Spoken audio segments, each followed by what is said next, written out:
श्री स्वामी समर्थ. मित्रांनो बघा, देवदोष लागू नये म्हणून तुम्ही देवघरात कोणत्या वस्तू ठेवू नयेत. देवदोष लागू नये म्हणून हे नियम पाळले गेलेच पाहिजे, तरच तुमची पूजा सफल व संपूर्ण होईल. आपण त्या नियमांबद्दल जाणून घेऊया. याच गोष्टींबद्दल ज्या पूजेत केल्या नाही पाहिजे. या गोष्टी देवघरात ठेवणं अशुभ मानलं जातं. प्रत्येकाच्या घरात एक देवघर असते बघा. या देवघरात सर्व देव देवतांचे फोटो ठेवलेले असतात. पण हिंदू धर्मात पूजेची निगडीत सर्व नियमांबद्दल सांगितलं गेलं आहे.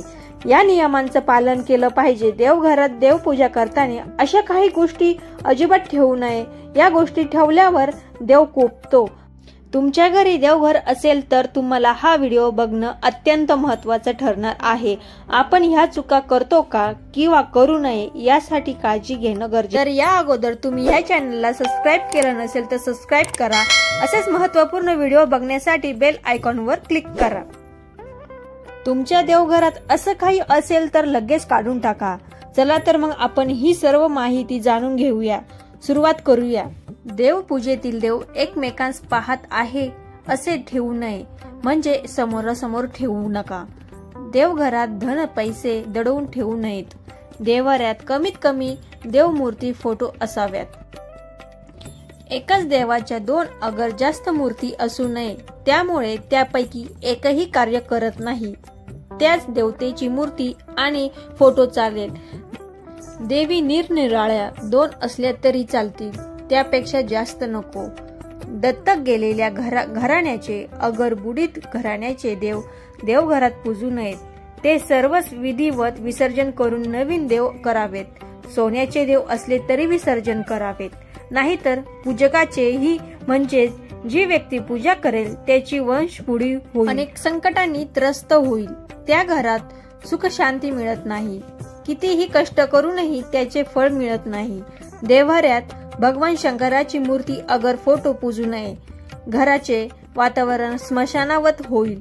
महादेवाची पिंड चालते पण मूर्ती नको, कारण भगवान शंकराचे समूळ रूप स्मशानात तांडव नृत्य स्वरूपात मानले जाते.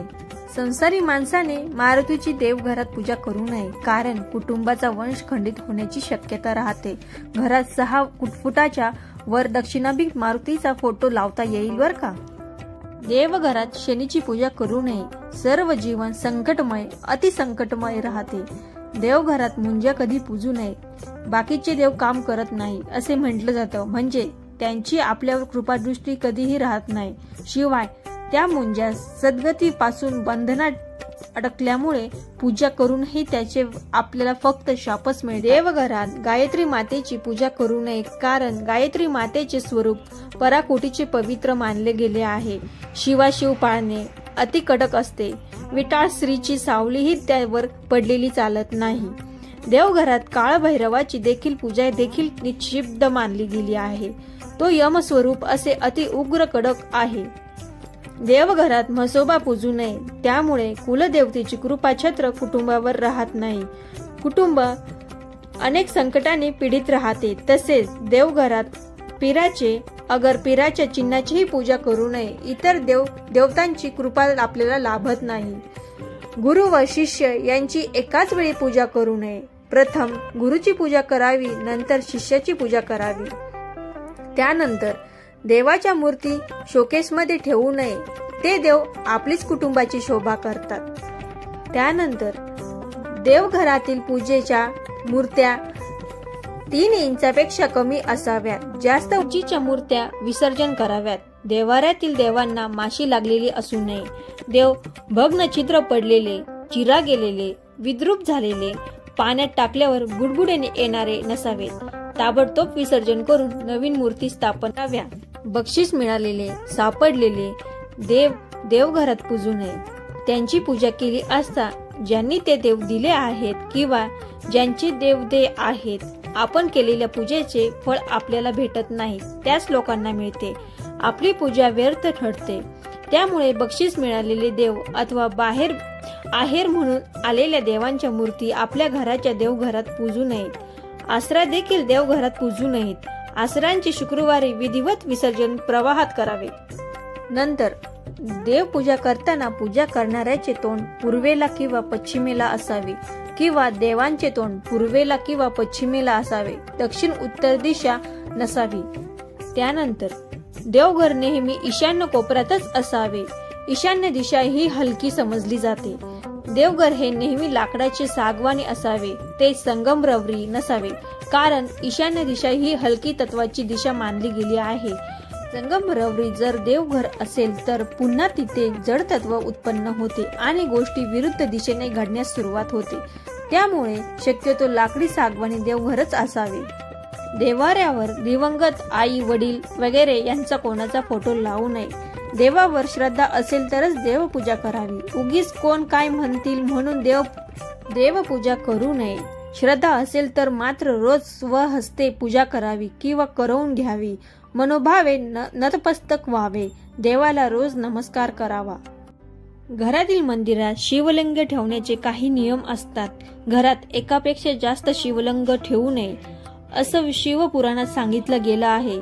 शिवलिंगातून प्रत्येक वेळी ऊर्जेचा संचार होत असतो, त्यामुळे शिवलिंग नेहमी खुल्या जागेतच ठेवावे। त्याचा आकार कधीच अंगठ्यापेक्षा मोठा नसावा। शिवलिंग हे पितळाचे असावे, त्यावर नाग नसावा। देवघरात नंदी नागासहित एकत्रित महादेवाची पिंड ठेवू नये, कारण आपण जेव्हा महादेवाच्या पिंडीवर अभिषेक घालतो तेव्हा त्या अभिषेकाचे पाणी नंदीवर पडते व नंदी हा महादेवाचा शिष्य आहे। ते पाणी नंदीवर पडल्यामुळे त्याचा कोप होतो आणि त्यामुळे आपल्यावर संकटे उद्भवू शकतात। देवघरात कोणत्याच देवाचा रौद्र रूपातील फोटो ठेवू नका। नेहमी देवाचे हसतमुख प्रसन्न चेहरे असणारे फोटो ठेवावे। क्रोधातील फोटो ठेवणं अशुभ मानलं जातं। हसणारे फोटो शुभ मानले जातात, ते घरात सकारात्मकता आणतात। त्याच देवाची तुटलेली मूर्ती किंवा फोटो घरात ठेवू नका। तुटलेली मूर्ती किंवा फोटो घरात ठेवणं अशुभ मानलं जातं, त्याने वास्तुदोष उत्पन्न होतात। तुटलेली मूर्ती किंवा फोटो घरात असेल तर तो आजच काढून टाका।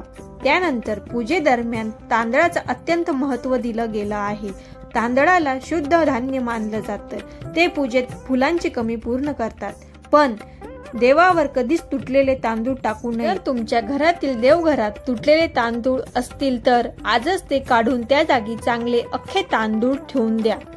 देवघरात काडीपेटी ठेवू नये, तसेच अंत्यविधीसाठी लागणाऱ्या वस्तू देवघरात मध्ये ठेवू नये असं म्हटलं जातं। त्यामुळे तेल, काडीपेटी अशा वस्तू देवघरातून थोड्या लांब ठेवाव्यात। आपल्याला आपली कुलदेवता आणि कुलदैवत माहित असणं गरजेचं आहे। जर माहित नसतील तर आपल्या विविध संकटांना तोंड द्यावे लागते।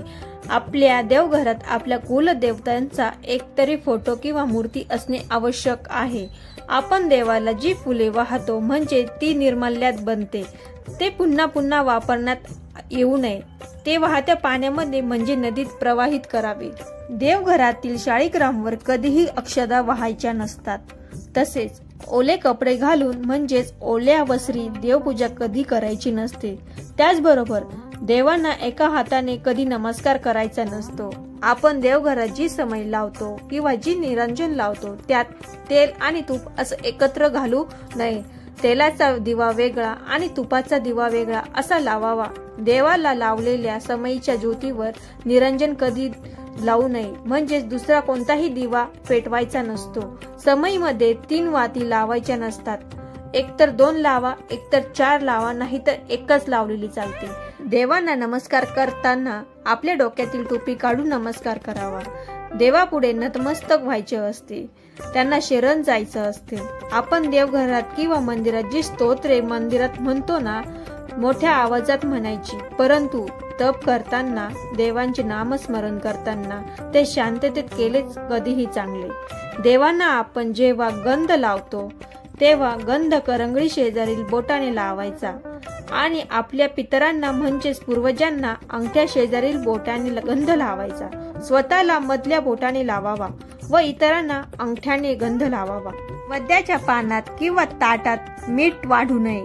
त्याचप्रमाणे कांदा, लसूण, लिंबू देखील वाढू नये, कारण हे सर्व तामसी पदार्थ आहेत। तामसी पदार्थ देवांना चालत नाही।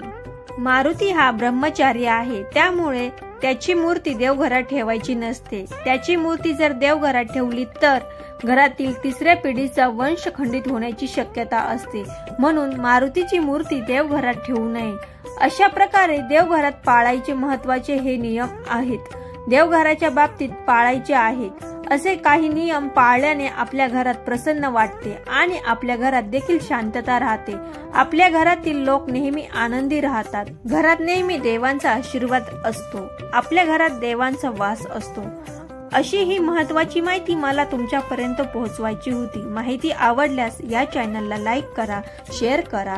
या चॅनलवर नवीन असल्यास सबस्क्राईब करायला नक्की विसरू. धन्यवाद.